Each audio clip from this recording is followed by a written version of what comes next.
የመጨረሻው ፍለጋ ክፍል 3። ወደ አንድ አዲስ ከፍታ በደረሰን ቁጥር ሰይፎቻችንም አብረው ያድጉ ነበር።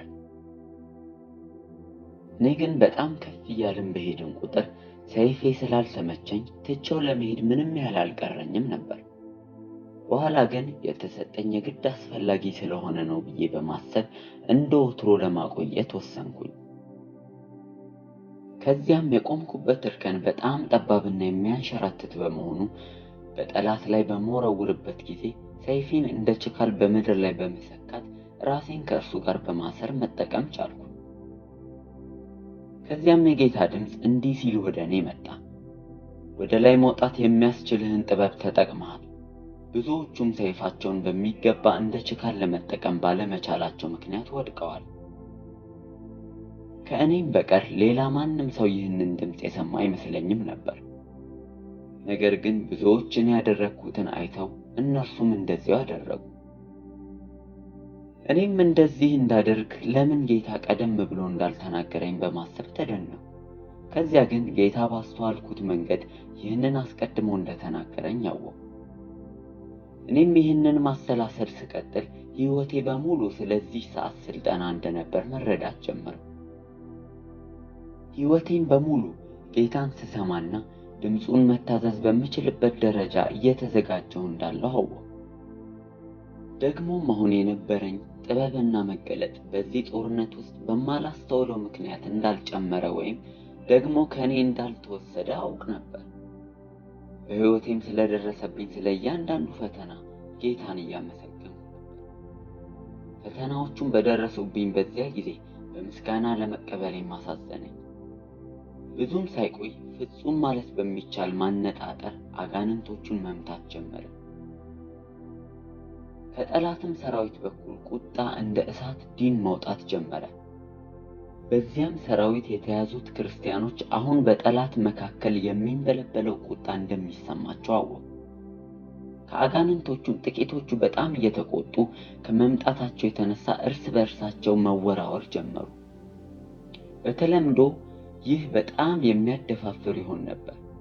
ነገር ግን በጣም እየተጎዱ የነበሩት በጠላት ሰፈር የነበሩ የሳቱ ክርስቲያኖች ናቸው። እኔም ይህ በሚታይበት ዓለም ለክርስትና ለራሱ ታላቅ የሆነ ውድቀት እንደሆነ አወቅኩ። ሰይፋቸውንም እንደ ችካል ያልተጠቀሙት ብዙ ጥንባን ሰዎችን መተው መጣል ጀመሩ። ነገር ግን እነርሱም ራሳቸው ደግሞ ከቆሙባቸው እርከኖች ላይ በጣም በቀላሉ እየተመቱ ይወድቁ ነበር። ከወደቁትም ከፊሎቹ በዝቅተኛ ደረጃ ላይ ሲያርፉ፣ ከፊሎቹ ግን እስከ መጨረሻው ወድቀው ጥንባን ሰዎቹ እየተሸከሙ ይወስዷቸው ነበር። እኔም በየመካከሉ የማገኛትን ጥቂት ጊዜ ሰይፌን ወደ ምድር ውስጥ በጣም በማስገባት ወይም ደግሜ ራሴን በችካሉ ጋር አጥብቄ በማሰር በመሞከር አሳልፍ ነበር። ይህንንም ባደረግኩ ቁጥር ጥበብ በኋላዬ ይቆም ነበር። ስለዚህም ደግሞ ይህ በጣም አስፈላጊ እንደሆነ አወቅኩ። አዲስ መሳሪያ። የእውነትንም ፍላጻዎች አልፎ አልፎ በጥንባን ሰዎች ውስጥ ዘልቆ ይገባባቸው ነበር። ቢያንስ ወደ ኋላቸው እንዲመለሱ ለማድረግ በቂ የሆነ ጉዳት ያደርስባቸው ነበር። እነርሱም ራቅ ብለው በተመለሱ ቁጥር ጥቂቶቻችን ወደሚቀጥለው ደረጃ እንወጣ ነበር። እኛም ገላትያ 2:20 የሚባል ደረጃ ላይ ስንደርስ ጥንባን ሰዎቹ ሊቋቋሙት ከሚችሉት ከፍታ በላይ ሆነ።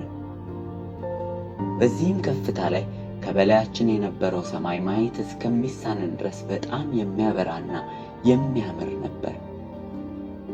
እኔም ከአሁን በፊት ተለማምጄው የማላቀው ሰላም ተሰማኝ። እዚህ ደረጃ እስከምንደርስ ድረስ የነበረኝ የመዋጋት መንፈስ ይነቃቃ የነበረው ለእግዚአብሔር መንግሥት ጉዳይ፣ ስለ እውነት፣ ስለ እስረኞች በነበረኝ ፍቅር የሆነውን ያህል ሁሉ እኩሌታውን ደግሞ ለጠላት በነበረኝ ፍርሃት፣ ጥላቻ ወይም መጸየፍም ጭምር ነበር ማለት እችላለሁ።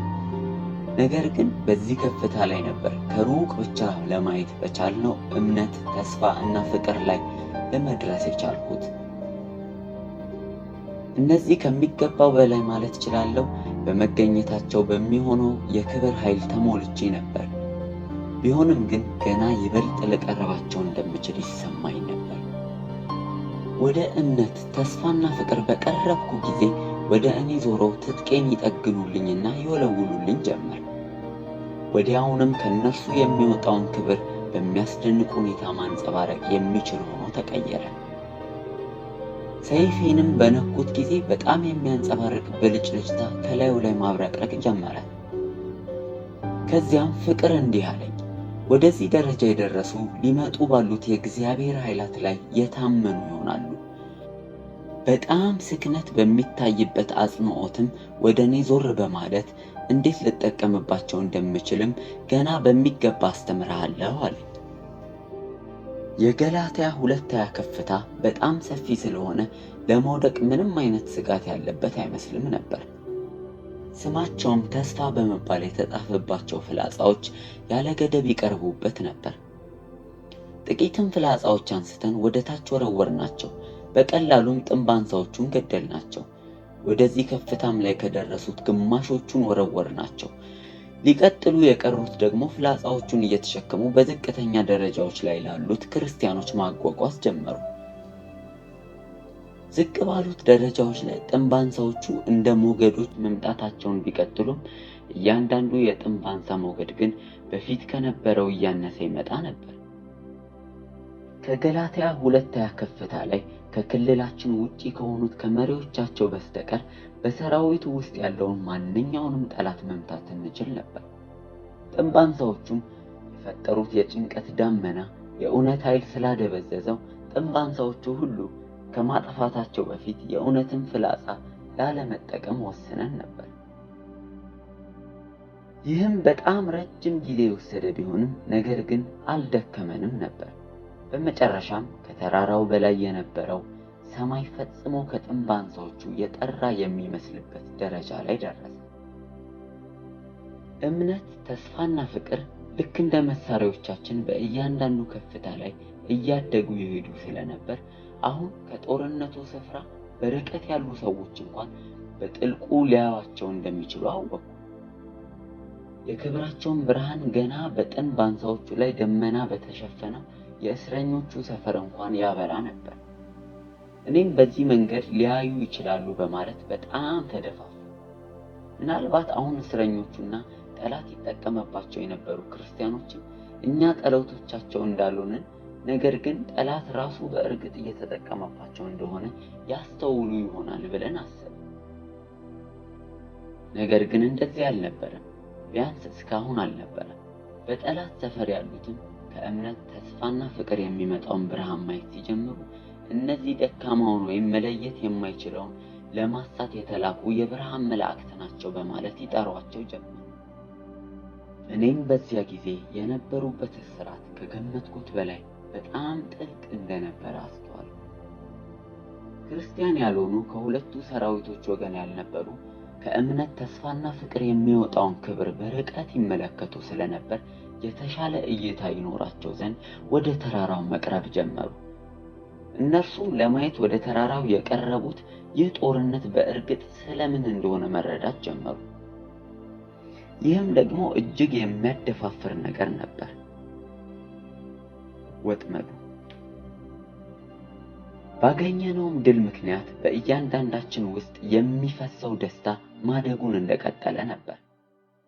እኔም በዚህ ጦርነት መካከል በዚህኛው ሰራዊት ውስጥ በመሆኔ በዘመኔ ሁሉ ከነበረኝ ጀብዱ ሁሉ የሚበልጥ እንደሆነ ተሰማኝ። የነበርንበትም ተራራ ሲያጠቁ ከነበሩት ጥንብ አንሳዎች አብዛኞቹን ካጠፋናቸው በኋላ እስረኞቹን ደግሞ እስከ አሁን ሸፍነው የነበሩትን ጥንብ አንሳዎች እያነጣጠረን መምታት ጀመርን። የጨለመውም ደመና እየተገፈፈ ሲመጣ በእስረኞች ላይ የፀሐይ ብርሃን ፈነጠቀ። እነርሱም ደግሞ ልክ ከከባድ እንቅልፍ እንደሚነቃ ሰው መንቃት ጀመሩ።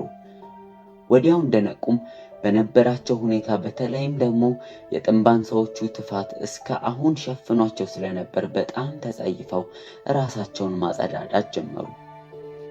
እምነት፣ ተስፋና ፍቅርንም አተኩረው ሲመለከቱ በዚያ ተራራ እንዳለ ስላዩ ወደ ተራራው መሮጥ ጀመሩ። ምንም እንኳን የጠላት መንጋ የክስና የስም ማጥፋት ፍላጻዎቹን በኋላቸው ቢልክም የቀደሙት እስረኞች የሚቆሙ አልሆኑም።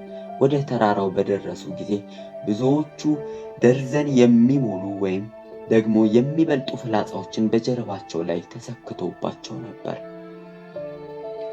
ሆኖም ግን ገና ያላስተዋሉት እንኳን አይመስልም ነበር። እነርሱም ተራራውን መውጣት እንደጀመሩ ወዲያው ቁስሎቻቸው መዳን ጀመሩ። የጭንቀትንም ደመና በሰፊው ስለተገፈፈ ሁሉም ነገር አሁን በጣም የቀለለ ይመስል ነበር። የቀደሙትንም እስረኞች በደህንነታቸው በጣም ታላቅ ደስታ ነበራቸው። እያንዳንዱም አዲስ የተራራ ከፍታ በጣም በማድነቅ ተሞልተው ይመለከቱ ስለነበር እኛም ደግሞ ስለ እነዚህ እውነቶች የበለጠ አድናቆት እንድንሰጥ አስገድዶን ነበር። ወዲያውም ከእነዚህ የቀደሙት እስረኞች ውስጥ ከፍተኛ ጠላትን የመዋጋት ቁርጠኝነት ውሳኔ መነሳሳት ጀመረ። የቀረበላቸውንም ትጥቅ ታጥቀው ለብዙ ዘመን ሲያስጨንቃቸው ሲገዛቸው የነበረውን ጠላት ተመልሰው ሄደው ለመዋጋት ይለምኑ ጀመር። በነገሩም ካሰብንበት በኋላ ሁላችንም በተራራው ላይ ቆመን መዋጋት እንዳለብን ወሰኑ። እንደገናም የጌታ ድምፅ እንዲህ ሲል ተናገረኝ። ለሁለተኛ ጊዜ ጥበብን መርጠሃል። ጠላትን በራሱ ይዞታ ላይ ለመዋጋት ለመሞከር ልታሸንፈው አትችልም። በተቀደሰው ተራራይ ላይ መሆን የግድ ነው።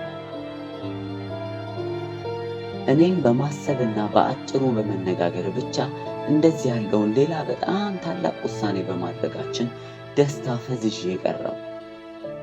ደግሞም ከአሁን በኋላ ማንኛውም ነገር በጸሎት ከማቅረቤ በፊት ምንም አይነት ውሳኔ ላለመስጠት የተቻለኝን ሁሉ ለማድረግ ወሰንኩኝ። ከዚያም ጥበብ በፍጥነት ወደ እኔ ቀረበና ሁለቱንም ትከሻዎቼን ጠበቅ አድርጎ በመያዝ በቀጥታ አይኖቼን እየተመለከተ ይህንን ማድረግ ይኖርብሃል አለኝ። ጥበብም ይህንን እየተናገረኝ ሳለ ከአንድ አደጋ እንደሚያድነኝ ወደፊት ሳብ አደረገኝ። እኔም ዞር ብዬ ተመለከትኩኝ። ምንም እንኳን በአንድ ወቅት በገላትያ 2:20 ሰፊ አምባ ላይ የነበርኩ ቢሆንም አሁን ግን ሳላቀው ተገፍቼ በአፋፍ ላይ ቆሜ ነበር። እኔም እንደገና የጥበብ አይኖችን ስመለከት ሳለ በከፍተኛ አጽኖ እንዲህ አለኝ። የቆምክ ሲመስልህ እንዳትወድቅ ተጠንቀቅ። በዚህ ሕይወት በየትኛውም ከፍታ ላይ ልትወድቅ ትችላለህ አለኝ። እኔም የጥበብን ቃላት ቆም ብዬ ለረጅም ሰዓት አሰብኳቸው። ማግኘት በጀመርነው የሚያስፈነጥዝ ድልና መለማመድ በጀመርነው ኅብረት ምክንያት ቸልተኛ እንደሆንኩ ታወቀኝ። በግዴለሽነትም ከመውደቅ ይልቅ በጠላት ጥቃት በመውደቅ በጣም የከበረ ነበር። እባቦቹ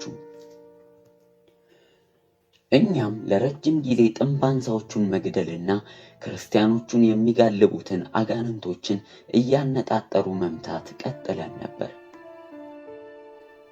የተለያዩ የእውነት ፍላጻዎችን በተለያዩ አጋንንቶች ላይ የበለጠ ጉዳት እንደሚያደርሱ ተረዳን። ጦርነቱም ረጅም ጊዜ እንደሚወስድብን ተረድተን ነበር። ነገር ግን አሁን ከጠላት የሚደርስብን አደጋ ስላልነበረ ትዕግስት የሚባለውን ደረጃ አልፈን ወደ ላይ መውጣታችንን ቀጠልን። አጋንንቶቹም ከላያቸው ላይ ከተመቱላቸው በኋላ ወደዚህ ተራራ የሚመጡት ክርስቲያኖች ቁጥር ጥቂት ብቻ መሆኑ የሚያሳስብ ነገር ነበር። ብዙዎቹም የአጋንንቶቹን ባህሪ ስለወሰዱ ያለ እነርሱ በዚያው ሁኔታ ውስጥ መኖር ቀጥለው ነበር። የአጋንንቶቹም ጨለማ መገፈፍ ሲጀምር ክርስቲያኖቹ የቆሙበት መሬት ላይ እንቅስቃሴ ማየት ቻለ። ከዚያም እግሮቻቸው በሙሉ በእባቦች እንደታሰሩ አየሁ። እባቦቹን አትኩሬ መመልከቴን ስቀጥል ሁሉም አንድ አይነት እንደሆኑና እፍረት የሚል ስምም እንደተጻፈባቸው አየሁ። እኛም በእባቦቹ ላይ የእውነትን ፍላጻዎች ወረወርን። ነገር ግን ፍላጻዎቹ ብዙም ውጤት ሊያመጡ አልቻሉም። ከዚያም ደግሞ የተስፋ ፍላጻዎችን ሞከርን። ነገር ግን እነርሱም የተሻለ ውጤት አልነበራቸውም። ከገላትያ 2:20 በላይም ወደ ላይ መውጣት በጣም ቀላል ነበር። ምክንያቱም ሁላችንም እርስ በእርሳችን እንረዳዳ ስለነበር ነው። አሁንም በጠላት ላይ የምናደርሰው ጉዳት በጣም እያነሰ የመጣ ይመስል ስለነበር ሌላ በእባቦቹ ላይ ውጤት የሚያመጣ ነገር እስከምናገኝ ድረስ የቻልነውን ያህል ዝም ብለን ወደ ላይ ለመውጣት ወሰንን። የተለያዩ የእውነት ከፍታዎቹንም በጣም በፍጥነት አልፈን ወጣን። በብዙዎቹ ከፍታዎችም ላይ ለመቆምና በእባቦቹ ላይ ሊሰራ የሚችል መሳሪያ በአቅራቢያ እንደሌለ ለማየት ብዙም ግድ አላለንም ነበር። እምነት፣ ተስፋና ፍቅር አብረውን የነበሩ ሲሆን ጥበብ ግን በርቀት ትተነው እንደመጣን አላስተዋለውም ነበር። እኔም ደግሞ ይህ ምን አይነት ስህተት እንደሆነ ከማስተዋሌ በፊት ረጅም ጊዜ ወስዶብኛል። እርሱን በተራራው ጫፍ ላይ ሊደርስብን ይችል ይሆናል። ነገር ግን እርሱን ወደ ኋላ ትተን መሄዳችን በጣም በፍጥነት በቀላሉ በጠላት መንጋ ላይ ልናገኘው የምንችለው ድል አሳጥቶን ነበር።